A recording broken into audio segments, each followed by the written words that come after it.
Okay, so we're back again. Oh, I'll have to tell you about what the president's wife said, too. Okay, so now we're discussing the whole daddy at BW Right. getting involved in the early days of the civil rights and Yeah. this important man. Okay, one of his students was a young man named Steve Minter, actually who came from Wyndham, which is here in Portage County. Gorgeous. He looked like Harry Belafonte and all those gorgeous men of the era. And he graduated. I think he might have gotten his degree in sociology, and then I think he got a master's degree in social work at University, Cleveland State, or Case Reserve or something. Anyway, he ended up on the cabinet of the governor of New York and did very well. And then he was hired by the Cleveland Foundation to head that big, huge foundation.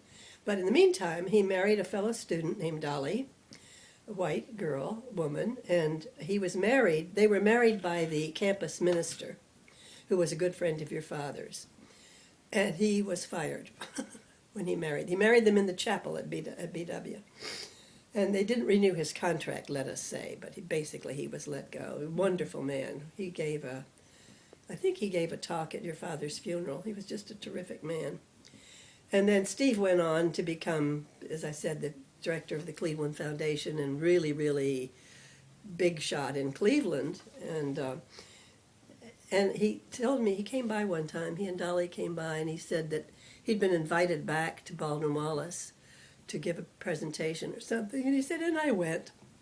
And I thought, hell, I'd have told him to stuff it because of the way they treated him and what they treated this minister who was such a nice man who married them and, really good person. Anyway, the president and his wife of Baldwin Wallace were originally from Arkansas. And when I was pregnant with Sally, she had just had a kid, and she lent me all her maternity clothes, which were quite fancy because she was the president's wife. And she came over. Well, no, one day I went to their house. I don't know, but we were chatting one day, and her daughter was in the first grade in Berea, and had a birthday party. And she invited the whole class, except one little boy was colored. So, of course, they didn't invite him. And that set the tone in terms of their attitude toward race. Although on the faculty, this president used to brag about the diverse faculty he had. One of our friends was a Nigerian. One of our friends was Jewish. And he made a point of telling people that he had a Nigerian and a Jewish man on the faculty. Big deal. Anyway, he was a bit of a jerk. Yeah. But anyway, that's where the whole racism thing came in. And I told you earlier about the young woman that the sorority girls wanted, but didn't dare try because their alumna would not help them anymore. They would probably,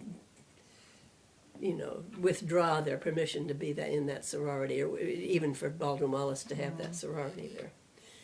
So anyway, that was the 50s. Now, did anyone at this time say, wow, we just fought a war in Europe that was about... Nope.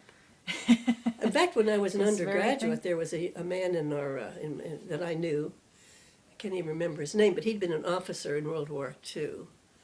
And he had a black company, and he complained about how awful they were. So, no, you never heard anything. I don't know how many of the GIs that were there were black. How many of them had been in the service. I didn't get to know too many of them, other than Bill. And your southern father, what was he saying about, for example, when you were at Kent State and... and he found out there was a young black Dr. woman in the dorm I should move out, and that my professor, Mr. Ritchie, Dr. Ritchie, what was his first name? I said, it was Oscar. Well, you call him Oscar. I said, no, thanks, I will not. He's a professor, and I will not talk to a professor like that.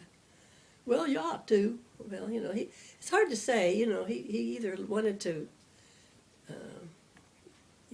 maybe he just wanted to get me riled up. I don't know. But he was Southern. That's who he was. He came up that way. How did your mother feel about all of this? The civil rights movement, as it was starting? She was just okay with it. She approved of it. Right. And my father's sisters, the two widows back in Montgomery, both were part of the circle of friends who picked up people to get them to work during the bus boycott. They went to Martin Luther King's church in Montgomery. My father said, "I think my sisters are communists." And Mother said they had a cross burned on their front yard, one of them, I guess Aunt Marie. And that takes me back to yet another thing you said you were going to get back to about Aunt Amelia, great Aunt Amelia, your Aunt Amelia. She called herself Amelia. She was Amelia, but she turned it into like Amalia. But she was called Amelia. Now, her connection to a literary figure? Oh, yes, Aunt Amelia. Well, my father and Aunt Amelia, well, all of them. Montgomery was a small town. And my Aunt Amelia and Zelda Sayre took dancing lessons at the same time, and Aunt Amelia became a ballet and dance teacher, had a studio in Montgomery. And when the Fitzgeralds came back to Alabama after her breakdown in France, she started taking lessons again from my aunt, but they had some kind of argument, and I'll never know what it was, and she quit. And then, but before that, when my father was at Auburn, Zelda Sayre used to come up for the dances. Not for him, but she had friends at Auburn. And of course he danced with her. He knew her. He'd known her all his, they grew up at the same time, went to the same high school. And I remember when I first discovered this connection, he said she was a wild person. Well, then when he got older, somebody interviewed him for a book about, it wasn't a book about Fitzgerald, it was a book about something else. And he talked about what a fine, young, lovely young woman she was. So his attitude softened as he got older. And my aunt was interviewed several times by biographers of Fitzgerald. And plus, maybe what was considered wild then, in the contemporary time in which he was interviewed, was not really that outrageous well, if you anymore. read her biography, she was different from most Southern young spirit, ladies. sure. She was very much a free spirit and very pretty. And very open, and so she was ahead of her time. She was ahead of her time. Okay, so now let's get back to, by now we're in the late 50s. You've had two daughters. Right. Polly was born in 1956 when we lived in Worthington. Your father was in grad school. And then Sally was born when we went to Berea to teach her. He was teaching at Baldwin Wallace. And that was just a year later. A year and a couple of months later. Right. And so anyway, it was really nice when we lived in Berea because all the faculty were all young. All of us had babies and children, and we used to get together once a month. We'd get together and have sewing parties where we'd darn holes in our kids' overalls, and there was always an older child who would sort of look after the kids in one room, and we'd just sit and chat. And, there was a book club you had as well, right? The men started their book club, and one of the women who was a very, she was one of the early women who believed that women had rights. Well, the rest of us were just kind of, we'll just have babies, isn't it sweet and lovely and everything. Well, she said, if they can have their book club, we can have our book club. So we did. The difference being, when the men had their book club meetings at our homes, we cooked things, and when we had our meetings, then nobody cooked anything, but the men did babysit. Which I think is a stupid term. They looked after the kids. Their own children, right. Yes, you've often said that it's ridiculous that the people say men are babysitting. Right, you don't say that when women take care of their kids. Exactly. Do you remember any of the books you read at the time? Golly, I know we did a couple of Shakespeare, at least one Shakespeare play. I don't remember which one. Gosh, I don't really remember the books. We were basically reading the same books our husbands were reading because they bought them. We didn't have to go out and buy anything extra. And the rule was no talking about babies, until 2 hours have passed. That was our discussion time about the book. Good idea. And then no talking about babies. And we tried to keep to that because we all were in love with our babies. Well, that was leading to my next question. Were most of you, there's the whole Betty Friedan feminine mystique, which I think came out in the early 60s. This is slightly before that, but at the time, but it was about your generation. There were still. I remember the Ladies' Home Journal had some article that was sort of wondering why women would be content just to have babies. And of course, I was just in love with my babies. How could you not love that? I don't want to do anything but what I'm doing, Yeah, I hear I mean, I put off having kids. We were married 4 years, I think, before we had Polly. You were the only one in your family who didn't have a baby 9 months after your wedding day. Exactly. Right. Exactly. We didn't. I didn't. So if I may dare ask, you were using birth control, or was it just that you didn't get pregnant? Yeah. Was that common in those days for people? It sounds like it was more common for people just to get married and have the kids immediately. Well, Catholics. But I had a lot of friends who were not Catholic who didn't have kids. Right. You know, and I just didn't want kids at that point in my life. Yeah. And once I started, I couldn't stop. You know. But I So just you thought, did- to me, it was the best. I loved those days. I really loved those days. It was exhausting because your father was not exactly, you know, he expected meals on time, the house to be immaculate. And when he first just took care of everybody, when I went into the hospital to have you, when I came home, he said, I will never complain again about anything. He said, I don't know how you do it. Didn't he say, I'll never ask you again, what did you do all That's day, right, too? yeah. Well, poor Sally hadn't had her hair combed for 4 or 5 days. She was wearing a pink party dress and red tights. And I can imagine she talked him into that. Of because she course. loved pretty things. Yep. Yeah, And, sounds like Katina. And anyway, that was a lesson An eye-opener. learned well, yes. So you never ran into any other women? Were most of you college educated in these circles? Yeah, I just remember when we moved to Kent, there was a faculty wife who, they had one kid, and you'd go over to their house and you'd hear this noise. He was a headbanger. Their baby was a headbanger. And she was furious. She was working on a master's degree, and she said, it's not going to have my married name on it either. I got this degree. Wow, It's that's gonna have pretty my maiden forward name for on that it. time. We were like, oh, how could she do that? Well, of course, you know. She just had one rotten kid who banged his head. We had all these perfect children who never banged their heads. So she was... I mean, she was obviously not Yes. happy about being yes, a mother. Yes, per yeah, I period. would think, yeah. But now I understand, you know. In fact, my not mother for couldn't everyone. wait to get back to work, and now I understand. Sure, You know, because you're suddenly somebody. You're not just somebody's mother. sure. And So now you've got the 2 daughters, and then when did you move? When Daddy left BW because he was denied tenure because of the... well, that was part of it, and he was bored there because I told you the department had one other person who was an idiot, Yeah. and he had nobody to talk about things with except these 2 guys in the philosophy department. And Was there anything on the national front at that time in civil rights that oh Daddy yeah, had yeah, Martin Luther witnessed? King was starting. So he was aware of Martin Luther King? Yeah, yeah. Okay. Yeah, he was just getting started. Yeah. And the school desegregation laws were passed. Of course, you that know. was 54, 54, wasn't it? Yeah. right. And, So he was probably following this quite closely. This was still something he was interested in. Yeah, he was interested in it. As I Right. said, he had that experience in Sure. the South during his service. So anyway, where was I? So the opportunity of Kent State The Kent came State, Dr. Lang always wanted him back here. He kept offering him a job, and we finally decided he wanted to be in a bigger college because the students at BW were not terribly interesting. It was a struggle. I mean, he flunked half his class the first semester, the first quarter he taught. He had thought it would be great to have a liberal arts college, and they were all just, they were expecting him to be like the other guy. Mm-hmm. And so anyway, we came here, and Dr. Lang promised him no preps, except he could just teach, you know, beginning Soc, and he wouldn't have to be teaching everything under the sun, and could finish his dissertation. Mm-hmm.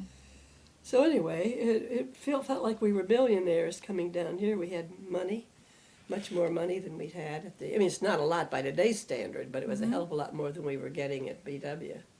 And where was the first place you lived in Kent?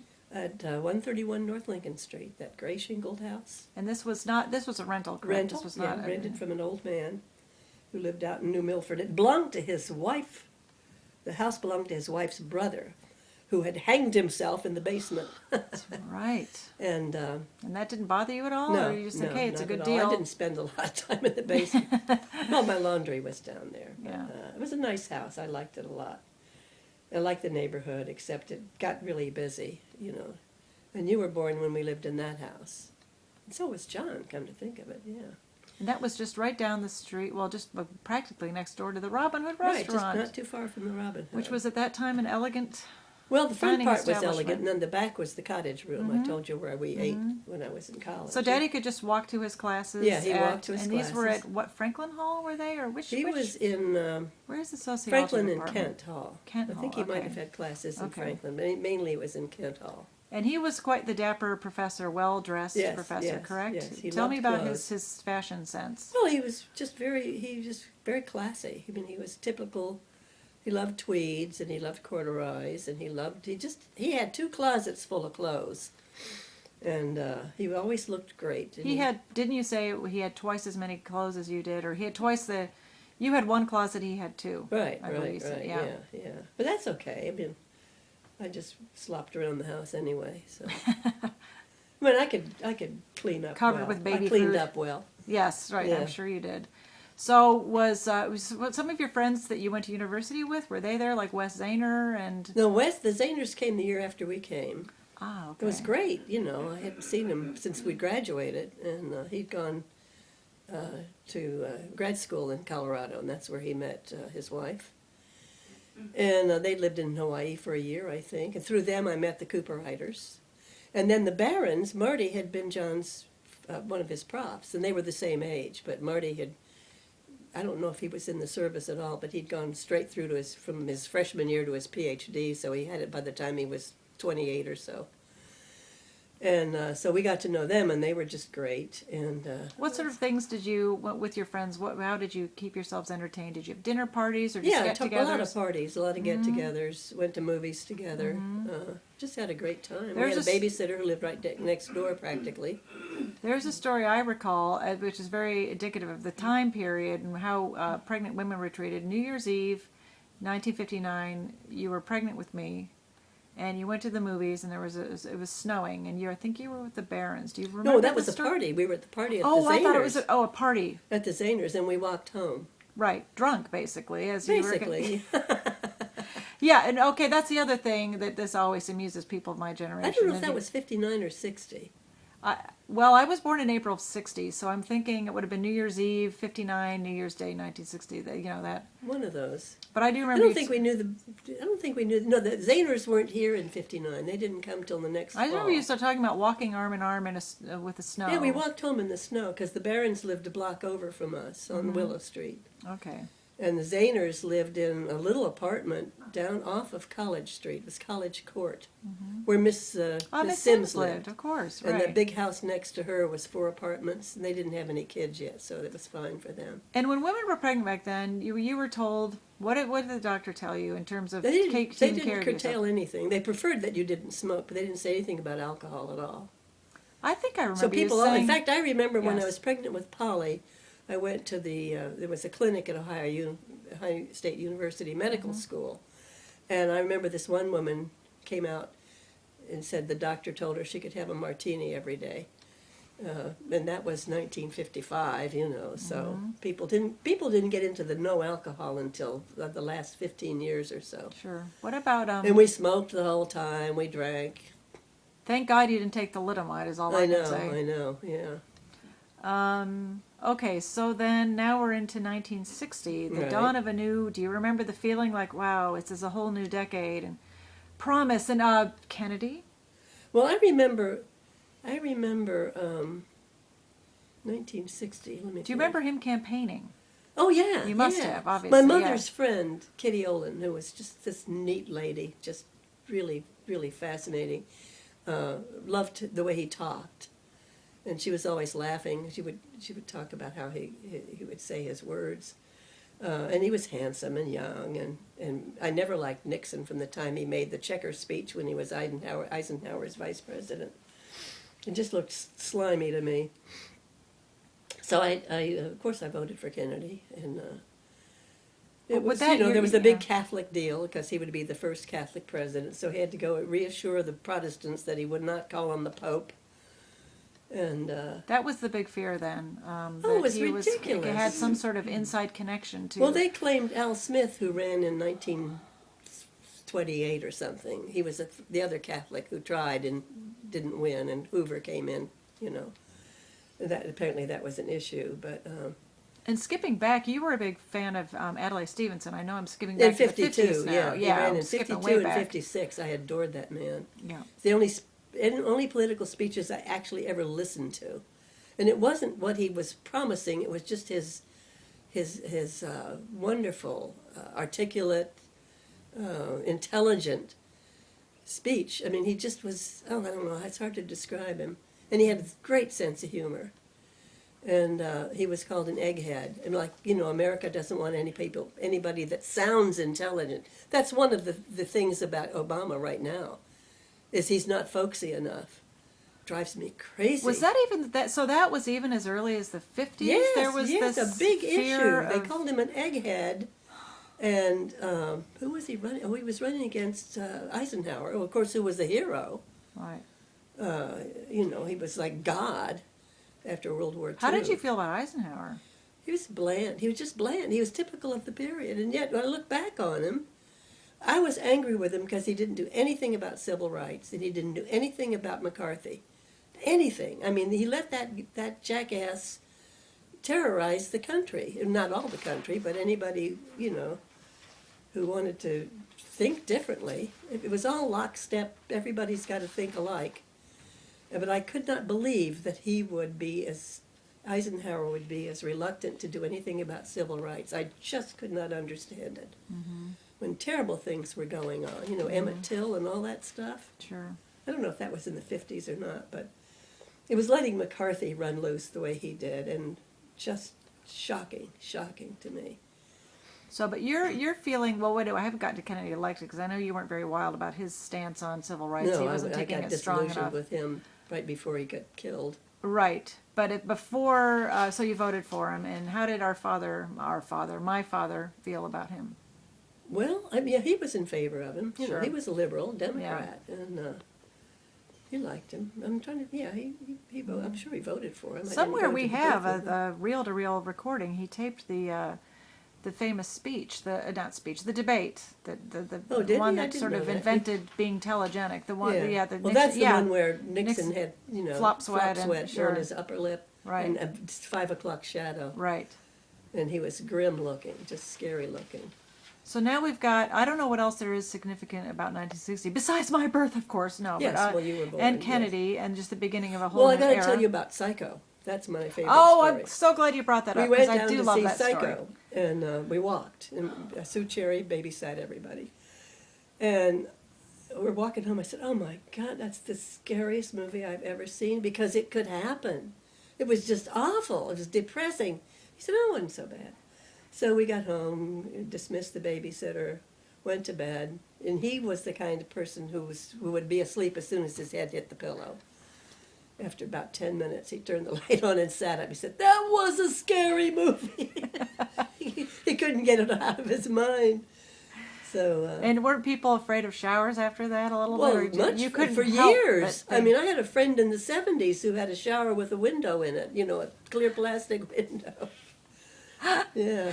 Well, and that also, at the time, it was a kind of visceral violence that had never been in films before. The stabbing Janet scene. Leigh was filmed wearing just a bra and That's underpants. the other thing, and basically having an affair, having sex. Let's face it, in the afternoon with her boss or whoever it was. But she died. Yeah, she paid the price. You could have sex in the movie if you were killed. I think that must have started the whole thing of because when I was a teenager, all the teen movies where kids had sex, they were slashed to death. It was the horror movie era. So interesting. Yeah.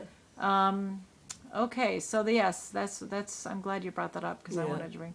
So, are we ready to move to 61 yet? Which was a sadly significant year for our family. Well, we went home to Charleston for his father and mother's 40th wedding anniversary, and what day was that? What was their anniversary? Oh, jeez. I'm just curious. Must sometime in May. It was in May, obviously. Oh, hang on, wait, I'm forgetting something really significant. Was before Daddy died, he was quite involved in some civil rights stuff in Kent. This was interesting. There was some student had done a survey, he claimed, and said that none of the landlords would accept black students. So your father and a whole bunch of other professors discussed this and thought it was shameful, because Dr. Bowman had been the first president of a state university who had hired black faculty, not just Dr. Ritchie, but other people. So they wrote a letter, instead of going and talking to him, they wrote a letter to the stater and signed it. And Dr. Bowman was very hurt. And Dr. Fleming, who was both our favorite professors, and he was a scholar, and he had been the one that inspired your father to pursue a degree, higher degrees. And Jim Fleming even came over and criticized your father, who asked him to leave my house. So anyway, and it was up in the air. The president was upset that these young faculty had called attention to this. And so it was a lot of controversy. And then, your father was in the accident, and that was sort of up in the air, except... it's in you still have the newspapers about that, I think. Yeah, they're downstairs, yeah. Okay. So then they made rules that people had to, the rooms were open to everybody, that you could not discriminate if you rented rooms. And what happened... Did he live to see that or not? No, that was all tied up around the same time? No, because his accident was shortly after all of that foo-for-ah. But when I bought this house and decided I needed an adult in here, I put an ad in the Stater or the paper for a room, and I rented it to... Was Joanne the first student who lived here? I think. Weren't there Nancy, Helen, and Nancy? Helen and Nancy rented it that summer after. Okay. The next summer. Okay. Anyway, it was. I think Helen was the first. No, Helen was the first room. I had rented a room to her over in. I'm getting like your people. I'm interrupting myself. No. In Lincoln. I had Helen in the Lincoln Street house. Right. Yeah, after your father died, that year after. Then I rented a room here. I think it was Joanne who rented the room, and after I rented it to her, a attractive young black woman student came, and I had to tell her the room was rented. And I thought, God, no. She's gonna think, yeah, they all say that. I'm sorry, irony. the room's already rented. I just wanted to die. I said, I really mean it. I did just rent it. But anyway, back to the summer. Your father was hit by someone ran a red light, rammed the car, and he was thrown out of the car and got a fractured skull. This is the thing I never get clear. He was at an intersection. Somebody ran a red light. Did they hit the side? They hit the side of the car. The passengers? The passenger. No, I think they must have. I don't know which side they hit. All I know is his door sprang open. He was thrown out. And back then, cars did not have seat belts unless you. We were planning to get them because we had all these kids, and we didn't have them, and it would have made a big difference. And he was driving to an evening class. Yeah, he had to teach extension classes in the evening because he couldn't teach in the summer, and to make sure he had an income all the year around, he taught in the down in Canton. And so this was mid-May, like May 15th, sometime or something? around in the mid-May, because he lived for 2 weeks, so it must have been sometime around then, and then he lived for 2 weeks. But he had severe brain damage. I think today they could have done something about it, but in those days I don't think they had the technology. Sure. But when you visited him, you didn't know at the time that this was going to be the cause of his death. You just thought it was when you saw him at the hospital... He knew who I was. He could talk, but he was sort of like in a dreamlike state. And I took a picture. Polly had drawn of a chicken, and he looked at it and said, "She thinks her daddy is a chicken," something like that. And the nurses felt terrible because they said if they had known he was going to die, they would have let the girls come and see him. And my friend Nancy Burnt's that was her mother-in-law, was the head nurse, and she was wonderful. She let me stay in her apartment, and so anyway, they took him. He had a seizure one morning. They took him into surgery, and he didn't survive. That was 2 weeks after the accident. And my recollection of the story was that when they told you that your husband had died, that they just immediately shot you up with some sort of... They shot me up before. I'm trying to think. No, I don't remember. They gave me something, put me to sleep in one of the rooms in the hospital. They didn't give you a choice, though, right? They kind of just... Well, I don't know. Or who knows? Here I was, but we didn't know it. I was pregnant with John at the time, but who knew? I didn't know it for a couple of months.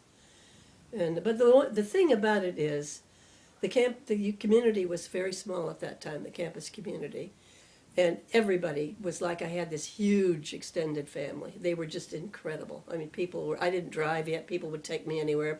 People took me back and forth to the hospital every night. And the president's wife came over in her house coat, her house dress with a ham, you know. Aw. The people were just wonderful. I mean, for a long time, I finally had to say, I need to learn how to try out this on my own, because, you know, they were just like the Barons and the Zayners and the Cooperiders and the Balishes and people I didn't even know, you know, came on. Anything I could do, they did it, you know. So anyway, that was I felt really, really bad for his parents because he was their only son. They had a daughter, but he was the son. And his father was just, you know, like, I don't know how he did keep from dying. He was in such pain. So heartbreaking. We got him drunk is what we did. Oh, and Marty Barron came over. Marty was wonderful. And he came over, and Mr. Burnell never forgot that, particularly since Mr. Barron was Jewish. A Jewish fellow. You know, God. But, you know, they were small town folks, and they didn't and your parents must have come up at some point. Oh, point. yeah, my parents came up. Your brothers were everyone in your family loved Daddy, right? Oh, my mother adored him. Let's be honest. Everybody loved that man. Oh, he was a very popular Oh, professor. yeah. The students were crushed. I remember some party.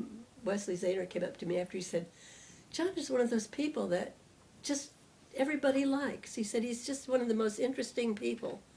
And he was a good listener. That's the whole point, you know. He didn't blab a lot. Yeah. And no, he was Atticus Finch. Let's face it. I know. Yeah. Well, I don't know. I didn't know him, but every description. I'm not glamorizing him or anything. You know, he had his faults like everybody does, including me, surprisingly. But you know, he didn't until he took care of Polly and Sally when you were born. He had no clue what it was like for me.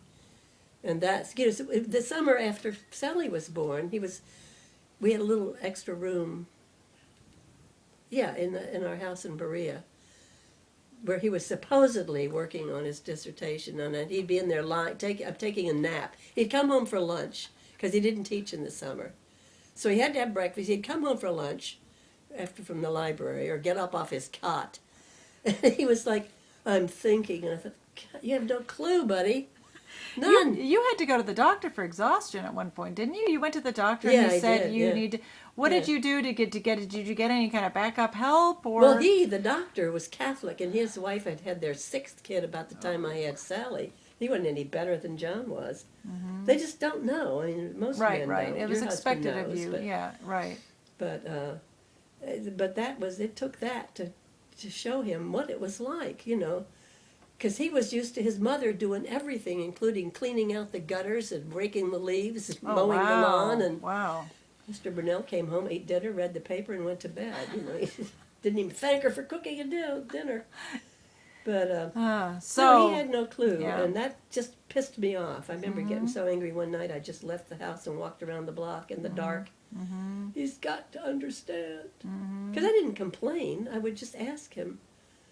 You know, I mean, I think I didn't even ask him. I just think I assumed he ought to know, because we were so close. You were very close. You were good friends as well, weren't you? Yeah, he was my best friend. Best friend. And he was witty as well. Oh, yeah. Well, of course, he was very funny. Yeah. And made great faces. He was a great face maker, like Chris is. He used to stand in front of the mirror and make these hilarious faces. And you had the wonderful cat Dooney, who was your first child. We used to talk before we had Dooney. Oh, okay. But I'm thinking Dooney was. You're right. But Dooney was like his baby. They used to talk to each other. Well, he would get up in the morning when John would get up and go in and shave. Dooney would sit on the toilet and they'd talk, because he was half Siamese. Yes. And. You know, and the horrible thing is, when we left Berea, your father used to help everybody else who was moving. Every time someone would move, he'd be out help. When we moved, nobody helped. So we're getting everything together. I'm pregnant with Sally, but no, I'm pregnant with you. Mm-hmm. And Sally was a baby, and Polly was just a toddler. And you know, we finally got out. We got halfway to Kent and realized we'd left Dooney behind. So we had to continue to Kent, and he got up the next morning, first thing, and went up there. And the neighbor said, "Oh my God," she said, "I thought you were leaving him behind." He was walking around the porch crying. So he brought Dooney back. Yeah, he was a great cat. They were great companions. And describe the sort of father he was.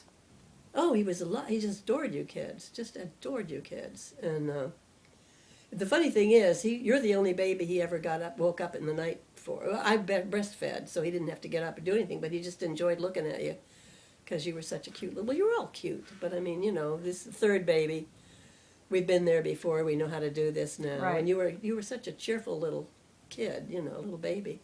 He always smiled. And but anyway, he loved all of you. Sally was his baby. Sally Bird was his baby. Because when he'd ever go out, "Who wants to go with me?" As Polly'd stay home, and Sally, "I'll go." So Sally, one time she lost what we called her grattle.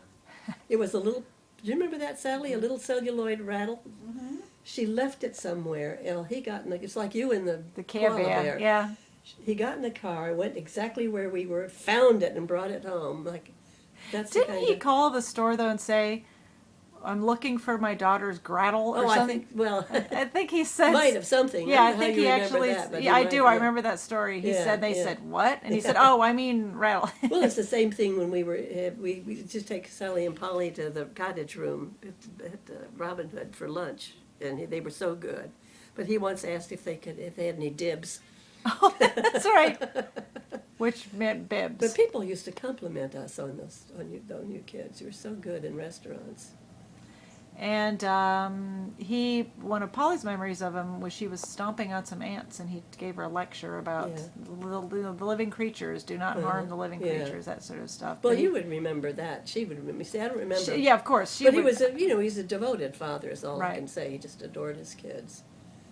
And he had, shortly before he died, he had to take Polly to register for kindergarten, correct? Right, broke his heart. Right. He came home and he said, "They're all so big." She's so tiny. And he felt thing, though, but he felt sorry for her and took her to the store and let her get what she wanted. Stuff, yeah. I remember once, though, one of her memories is walking in front of the TV while he was watching a baseball or football game and hollering at her. Had he known, he loved... That would be a memory. He loved football, Oh, he adored football. And when he was in grad school, he had to take these horrible exams. Never missed a football game. He had the radio on one side and the TV on the other, and he'd be listening to one game and watching another one. Did he have a favorite team? He loved the Browns. He liked. Let's see, for some reason or other, the Green Bay Packers were always on Saturday nights. He never missed that game, but he had no connection to the Green Bay Packers. Maybe they were just a really popular team. He liked football better than baseball. He loved football. Did he never played either. I was about to ask if he played any sports. sports. He never played any sports at all. Yeah. I think he wasn't allowed. Might get dirty. His mother was, when you kids were little, she was constantly wiping hands and faces, So I have a feeling he grew up having his face washed if he got a speck on it or something. Didn't you say that going to the Army saved his life from being an eternal mama's boy? Yeah. Or being so narrow. I mean, just... they didn't have a book in the house. That was the shocking thing to me. It's interesting that he ended up being a professor. It must have been a very big deal for them to have had this college-educated kid who became a professor. Well, I told you. I think because her father, Mrs. Burnell's father, divorced her mother, and he was an educator. He was a superintendent of schools. And I think she had this feeling that get them educated and they're ruined. Right. Because they didn't give a shit what he was doing. He couldn't talk to them about his career. He just couldn't. He'd go to my house and mother's quizzing him all night. Mm-hmm. So they just had no clue what he was doing. And they were nice people, but my God, there's more to life than how much you're paying for eggs up there. That's about all I ever heard from them. Or they were so thrilled when the interstates went through. We got here without one red light, Oh, God. And they wanted us to travel with them. And their idea of travel, poor Polly and Earl, they took a 14-day trip. They spent 7 days going out and 7 days coming back. They never stopped. They drove as far as they could in this X amount of days and then came back. I think they made it to Nebraska or something. That sounds like a oh my God recipe for a disaster, nightmare. I know. Claustrophobic. Yeah. But so he loved his family, but he just didn't necessarily have a lot in common. I had with nothing certain in things. common with him anymore. And He wasn't a snob about it. Sure. It's just that it was so deadening to go there because after, you enjoyed the food, but then his mother liked to watch wrestling on TV. And these are not stupid people. That's what I'm saying. I mean, his father had been a star in high school, and his teachers wanted him to go to college, and he didn't. And his mother had gone to business school and was a typist, a secretary, and worked for Kennedy. I mean, they were intelligent people, but they were so limited about anything that was mental, and so it was just kind of deadly. They did love to sing, though, right? Didn't they all harmonize and I sing never together heard them in the car? singing, but they did. She and her sister sang in the little Methodist church down in Leetart Falls. She had a lovely voice. She was a lovely woman, really. Yeah. And he was a nice man, but it was like a desert with no water. Now, we used to every time we tried to get away to go somewhere to get out of there, who wants to go with? And somebody inevitably had to get into the car with us. Now, one image I will forever cherish. I was there, but I was a baby, so I don't remember. You driving home from Charleston with all of us in the car. I think you had a station wagon at the time, and I was just like loose in a playpen in the back. Yeah. No, but it was you saying you and Daddy used to like to sing together, right? Well, just that one song we liked, that one from High Society. Right, True Love. True Love, yeah, because we could harmonize on that. That's so romantic. But all of the Burnells were good singers, at least the women, because. Right. Now, did you have "That's Our Song" kind of thing? Honey, they're playing our song. Not really. Well, we really liked. What is that one song we really liked? We liked "The Very Thought of You" from that movie. Doris Day sings a beautiful arrangement. And another song we liked that was from One Touch of Venus. What the hell is that song?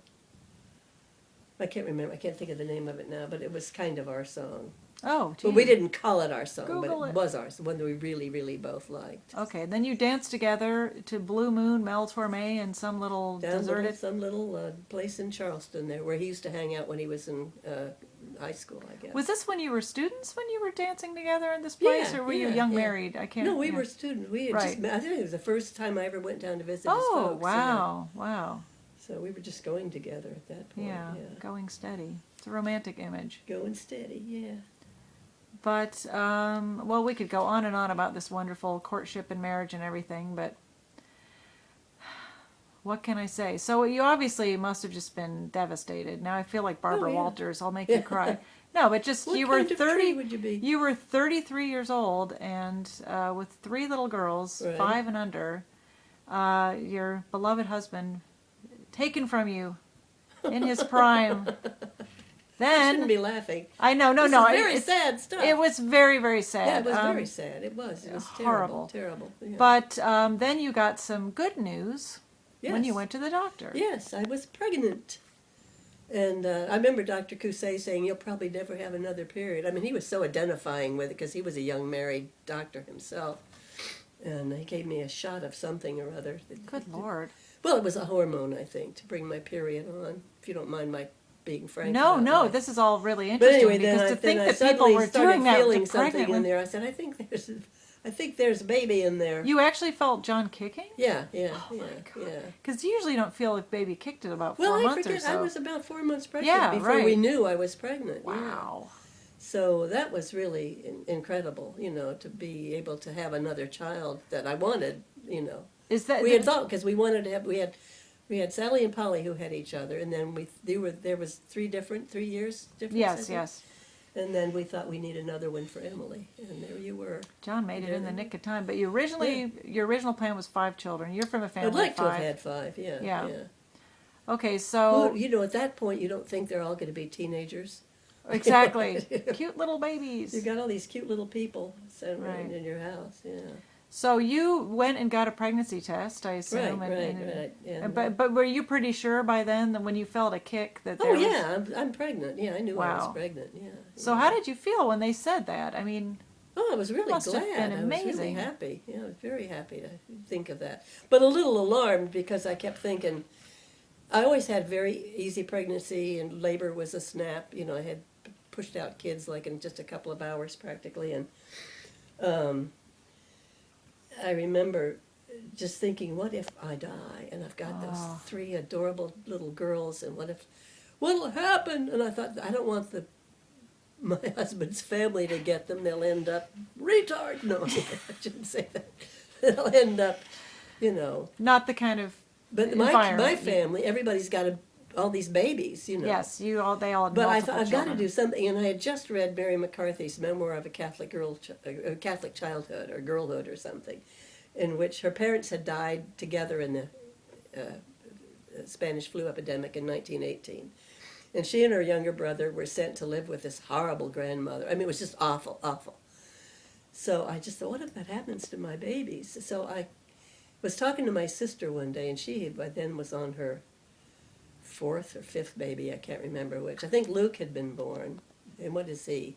There's Matthew, Mark, Jane, John, and Luke. Yeah, she'd had 5 kids by that time. So I called her, and I said to her, I was worried about this. It's driving me crazy. What if something happens? She said, I'll take them all. Don't worry about it. So I thought I relaxed, because she was me. I didn't have to worry about it. Well, let me just stop this for a second. Hang on. Well, so here you are, heavily pregnant widow with 3 little kids at home. And we had to decide who was going to take me to the hospital. And Dr. Fleming wanted to do it because I think he had his eyes on me, and I was not the least bit interested in that. What? Yeah. Gee whiz. Yeah, he said, well, let's just get this baby born, and then we'll see what we'll do. And I thought, oh, God. Oh, my anyway, God, the gall. I know. Anyway, the Barons took me. My mother came up to take care of the other children, and that's why we were talking about that. And Helen was, of course, the baby. She was living there, so she was in school. She was in grad school, so I didn't expect her to take care of anybody. But Mother came up, which was very nice of her, because she didn't have much patience with little people. And so the Barons took me to the hospital. I had a very easy, quick birth, and it was a boy. And it was just amazing. I just looked over, and his profile looked just like your father's profile. And he was like newborn. Yeah. My imagination, no doubt. But I was in the hospital for a few days. And I'm Rh negative. And Polly and Sally are positive, so I built up antibodies. You were negative, so nothing happened. But he had to have a blood exchange. And Julie Lang's father, did I tell you this already? Yes, yeah, Julie Lang's father was the guy who did that. And those 2, Julie and John, ended up going to That's prom right. together. And she was born the day after he was. And the reason her father didn't come to tell me that this transfusion was successful was because he was in with his wife while she was having Julie. Anyway, so I came home. Well, first of all, I was going to interrupt. Did you know, it's no doubt, the baby will be named John? Was that just no? If I was going to have a boy, I was going to, well, before your father died, if we ever had a boy, we had about 1 million names, like Philip and Evan, which was a nice Welsh name. I had Miller and Paul. I always loved the name Paul. But I named him John Sidney because nobody had named a kid after my father, which I thought was disgraceful. And so I named him after your father and my father and his grandfather, Burnell. Because I always liked the name John. And you, when you saw that he was a boy, and here you were, it was the first time you gave birth without, your husband there to... Right. Well, of course, the husbands weren't in the delivery rooms then, but just... Did you not say that you've actually felt his presence? Oh, yeah, I did. I felt like he was there, Of course, I was drugged. But yeah, but who knows? No, but I did. I really felt as if he knew something. I don't believe in heaven. Mm-hmm. But I just somehow felt that he was there, that he knew this. Mm-hmm. And so it was a really, really happy time to have another child and have a boy, because I had my little girls. And so anyway, then what? I came home. While I was in the hospital, Helen came over. Helen brought my mother over to visit me. And before they left, she handed me this note, which I just loved, and I think I saved it. We do not suck our thumbs. We do not, we do. It was full of things my mother had probably been saying while Helen was there about you kids who were wild and uncontrolled or whatever. Feral. All this stuff, how we eat all of our food and we do this and we do that. And I just roared because I could just hear Mother doing that. And So anyway, she left, I think about the time I came home, but I was feeling pretty good. In fact, here's how it went. When I had Polly, I didn't go out until she was about a month and a half old. When I had Sally, when I went out, edit this out. Okay. When I had Polly, I think I didn't go out until she was like 3 months old. When I had Sally, we went out and had our anniversary in June. She was born April 23rd, and we went out only because our next door neighbor had a baby too, and I've trusted her to take care of the babies. We went out and had dinner in Cleveland. When I had... Wait, can I interrupt? Was that the time you looked at each other and said, wait a minute, what are we doing at a restaurant when we've got a child-free house at home? Let's get home! Oh, well, yeah, we did that later, but after dinner. Anyway, so when I had you, I'm trying to think how soon I went out. I think I went out in a month. When I had John, he had to have that blood transfusion, so they kept him in the hospital for an extra week. And I was out shopping, but as soon as I got home, I went down because the January sales were on. Yeah. And so women were tougher then. Yes, well, I had easy births. I didn't have to have a C-section or anything. I just had babies. So where was I? So I had the baby, and people were just there, took care of everything, helped me, took me places, did whatever I needed to have done, and he was an easy baby, and you all were good little babies. So I just, I don't know, I just managed, and it was, it was like. People say, well, how did you manage? Because I always tell people, I had 4 little kids. What am I going to do? Curl up in a fetal position in a closet? I mean, they lost their father. Right. And a couple of them are never going to remember him, never know him. Right.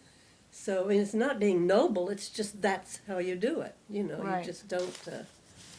So anyway, that was... You also said it just helped you with your grief as well, because I'm sure you were grief-stricken, devastated, but you had to get up. You said if you didn't have the kids, it would have been much worse. Oh, it would have been because awful. It would have been terrible. You'd never, how would you get out of bed That's after that kind of thing? But this you was would. like I don't know how people do. And children that's force why you I to. feel sorry for women who've been married a long time and lose their husband.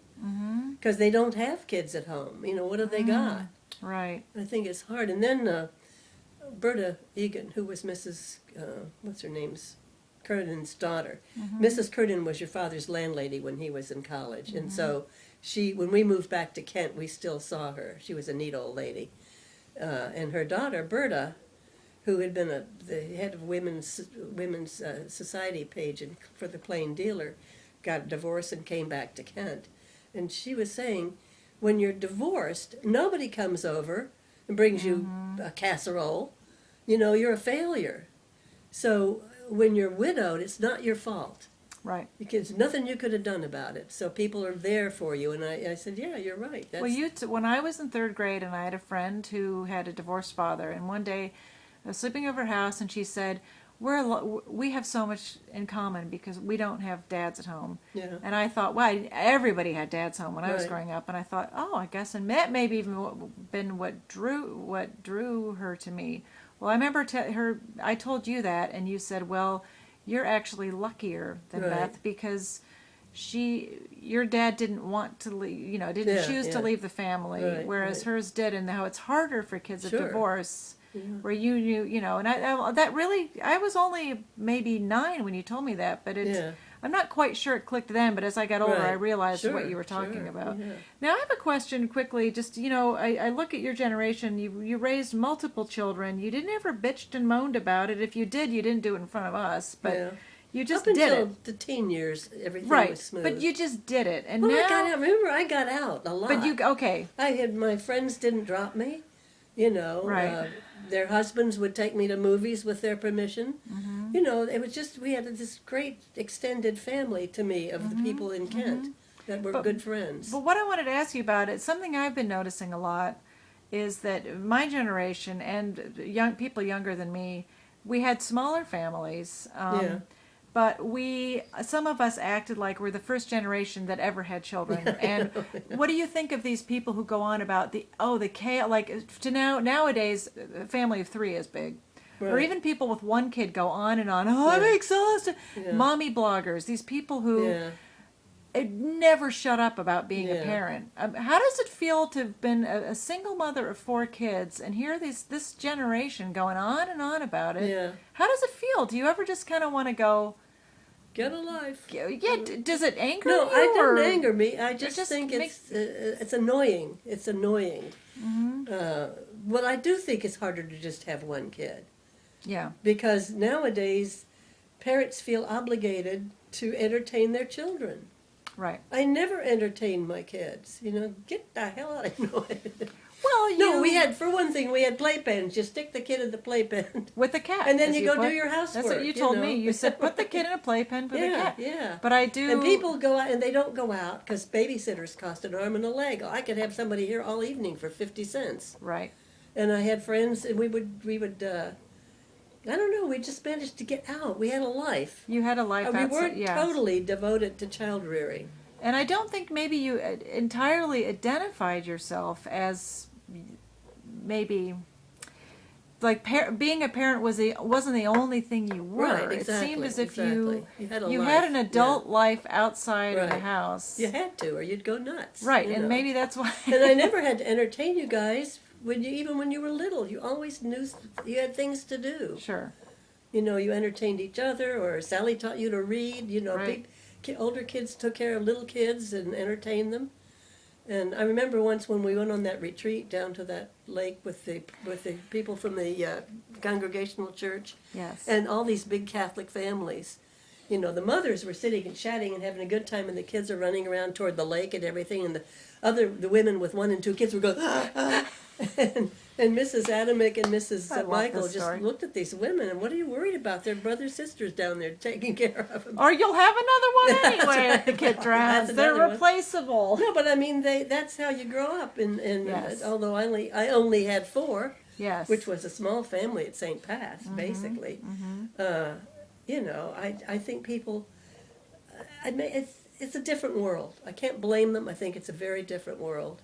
A lot of these women have had jobs, or they've been working, and they're now doing something that they didn't prepare for, and they had strange expectations. I think that's what gets me, is their expectations are, it's kind of like getting a dog. And then they realize, oh my God, I can't leave it. I can't leave this kid. I can't just walk out of the house and leave this child. And that horrible feeling of responsibility you have for a baby. I remember the very moment it hit Scary. me. Katina was a few weeks old, and it was, or maybe she was a little bit older than that, but she was still very young. And I Yeah. remember it washed over me at one point. Oh, I'm not getting out of this. That's right. It's a cute baby, and I said something to Chris, and he didn't get it, but he Yeah, wasn't yeah. home all day. Yeah. Oh, she's so cute. And it Yeah. wasn't I loved her any less. The Right. love was profound, but it was that, oh, this is permanent, or at Yeah, least 18 yeah. years worth. And it was, I think everyone probably does have that feeling. And I but- think a lot of us, that my generation, came from fairly good-sized families, and we knew what it was like when our mother had a baby. We watched what that was like. I knew it wasn't going to be, I just got a new dog, now go sit there and I'll go out. I knew Right. that. And a lot of these women and men don't seem to know that. It is work. But if you're going to have a kid, you do it. If you don't want to do it, don't have a kid, But it's hard to prepare yourself for parenthood. As I said, there are no manuals, and Sure. you just bumble along as You best wing you it, can, and yeah. wonder what the hell you're doing to their psyches half the time. And so I didn't think about it. I just didn't think about it. I would have been doing exactly what I did whether your father died or not. I was doing what I would do, And fortunately, I didn't have to worry about income. Didn't have a lot, but I had enough, And so I didn't have to go to work. That's what I was really grateful for, that I could be at home. Because, see, my father, I'll never forget, he came up, and they were there when Daddy died, and he said he was so glad I didn't have to go out to work, because his mother had to go out to work. Oh. And he was 7, and his mother, they hired I think one of her older sisters had a daughter who came down to Montgomery to take care of them, or a black maid or somebody like that. But that devastated him, that he didn't have his mother. And he lost his father. And my mother told me that when he got older, he told her about all that that he was a latchkey kid. He had a Wow. key around his neck. So he just looked at me and said, I'm so glad you don't have to do that. You know, when he knew I would have an income. So I was grateful for that. I don't know how women go to work when they've got kids. I really don't. And I feel sorry for their kids because they've got guilt-ridden parents. Right. So, yeah, it's a different world. I think it's a different world. Nobody could have the kind of families we had. You also said, but in your day, things were affordable. You could afford right. to get a house. And, Yeah. And cars were cheap. You know, you didn't make as much, but they weren't at the extreme. You know, I forget there's a rule about buying a house. It should be X times your income. I forget what that Right. X is. But in those days, it was, you know, you could buy a house in 5 years, you know, probably, if you'd saved enough for a down payment. But now, my God, these people are saddled with mortgages that go on forever. But do you also think, well, I'm sure that that's obviously true, that's a fact, but do you think that people expect more and want more out of their lives and their lifestyles Oh, they and want their it homes? too soon. Yeah. They want to get married and move into a house. They don't want to live in a squalid apartment someplace for a few years. And that's what most of your generation did when you were first married, right? Oh, when I was thinking about the faculty, when I came back, or when I was a student, I mean, the Morrows lived in some little apartment on West Main Street. The Kittners lived across the street from them. There was a whole group of them, young people in their 20s. They're just out of the service, most of the husbands. And they lived in one-bedroom apartments in an old house. You know, they didn't, and that's how it was. And then when we got married, we lived in a little house in what had been a chicken yard, you know, a little we had one living room, a kitchen, and a bathroom. And the living room was where our hide-a-bed was. And it was perfect. What did we need more space for? Mm-hmm. And but now they want it all right now. Yeah. And no wonder everybody's in debt. You can't live like that. You just can't. So anyway, it's a different world. Inner World. Hey, did I tell you Inner World is on Netflix? You've got to watch it. Wait, let me turn this off.